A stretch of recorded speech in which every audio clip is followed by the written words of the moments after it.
Hey all, it's Ryan. Boring is good.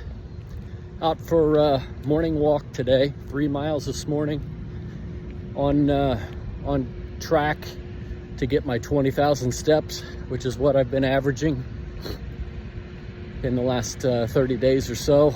Loving it. So I retired at 53.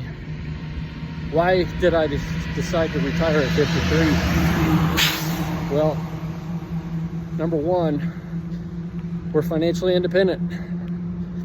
The severance package that I got from my company back in March pushed us over the edge. How do you calculate financial independence? What your number is? Well, you have to know what your annual expenses are. And we know what our average spend is every year. I use Rocket Money, which is a very cool app. It helps track your spending very carefully, very closely. You can break it down by category. It's just a great app. You take your average annual expenses, you multiply those by 25, which is the 4% rule, and that gives you your financial independence number. So, we're financially independent. That's number one. Number two, man, I like owning my time. I've been off since March. I took a job for a month between late April and late May, and I decided I don't want to be the boss anymore.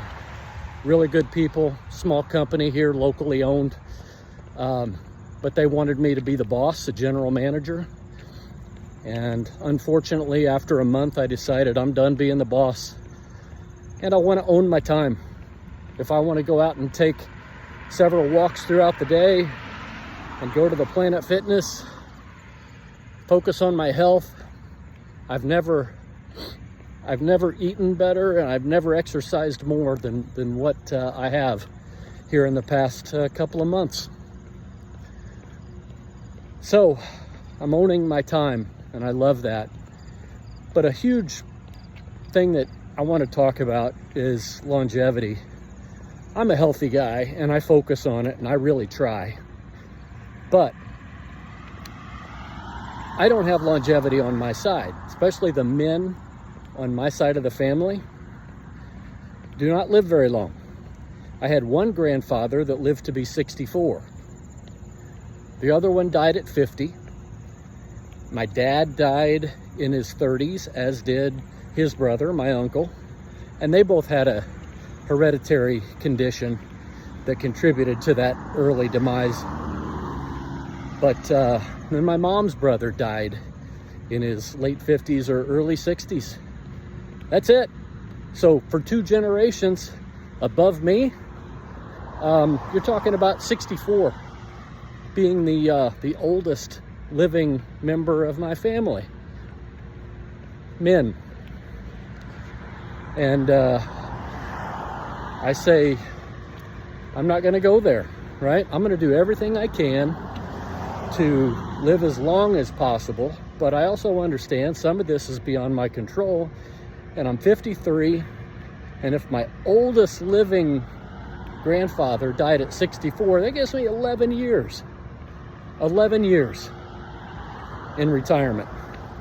So if I decide to go traditional and jump right back in and work till I'm 65 just because tradition says I need to, what does that mean for my retirement? Do I get a retirement? I don't know. So anyway, I think it's a personal decision. And if I loved what I was doing, and if I really felt like the thing that I was put on this earth to do is go back to work and contribute to an organization, I would do it. I have every intention, by the way, of going back to work on a part-time basis, maybe work temporary jobs. But I think my days of working full-time are through. It's early on in the process, and I may feel different about this in 2 years, 6 months. I don't know. I'm not committing to anything. I'm not signing any lifetime contracts here. But I'm loving my life right now. My wife is still working, at least for the time being. She's enjoying doing what she's doing. And we'll make some decisions further down the road. But don't let anybody tell you that you can't retire early if you do the right things, and if you have goals and objectives, and certainly if you're like me and you have a family history of health issues that could be a concern, man, I encourage you to give it some real thought. Boring is good. Enjoy your life. I'll talk to you next time. Thanks for joining.